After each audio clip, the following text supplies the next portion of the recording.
آج کی ہماری ویڈیو امام علی علیہ السلام کی تدفین پر ہے کہ امام علی علیہ السلام کو کیسے دفنایا گیا۔ آپ کی شہادت کوفے میں ہوئی، لیکن آپ کو نجف میں کیوں دفنایا گیا اور آپ کے جنازے میں کوفے کے لوگ شریک کیوں نہ ہوئے؟ اور سب سے بڑا سوال یہ ہے کہ آپ کی قبر مبارک کو کیوں چھپایا گیا اور آپ کی قبر مبارک کتنے سال تک پوشیدہ رہی؟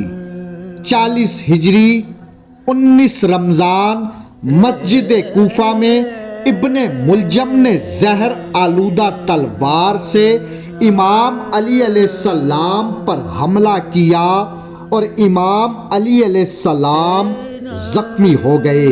تو امام علی علیہ السلام نے اپنے بیٹوں سے وصیت کی کہ میری شہادت کے بعد مجھے غسل کفن دینے کے بعد میرے جنازے کو نجف لے کر جانا اور میرے جنازے کے پچھلے حصے کو تم اٹھانا، اگلے حصے کو ملائکہ اٹھائیں گے۔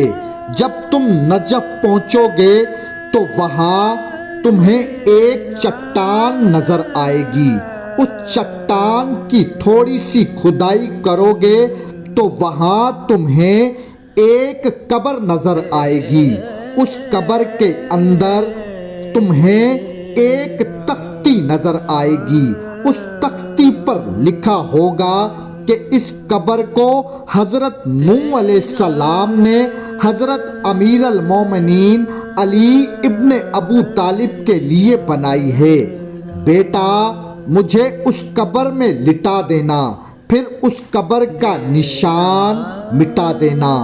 تاریخ بتاتی ہے کہ 21 رمضان کو امام علی علیہ السلام کی شہادت کے بعد امام حسن علیہ السلام اور امام حسین علیہ السلام نے اپنے والد کی وصیت کے مطابق آپ کی تدفین کی اور آپ کی وصیت کے مطابق ہی آپ کی قبر مبارک کو چھپایا گیا اور اہل بیت علیہ السلام کے علاوہ کسی کو امام علی علیہ السلام کی قبر کا نشان معلوم نہ تھا اور یہ راز 100 سال تک پوشیدہ رہا۔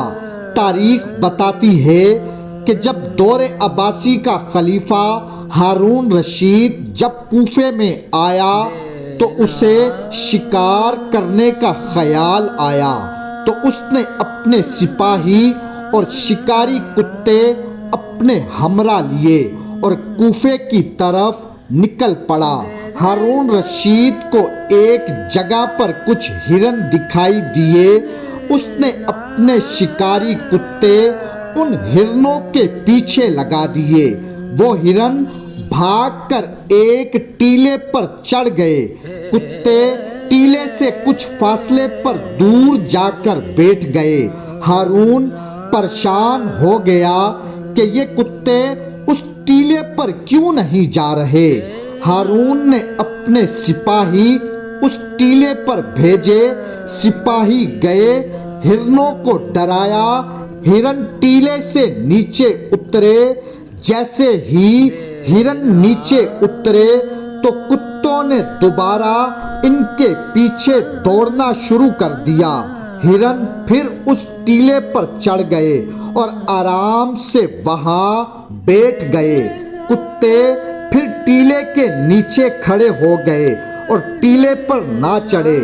3 بار ایسا ہی ہوا، لیکن ہر بار کتے ٹیلے کے پاس آ کر رک جاتے۔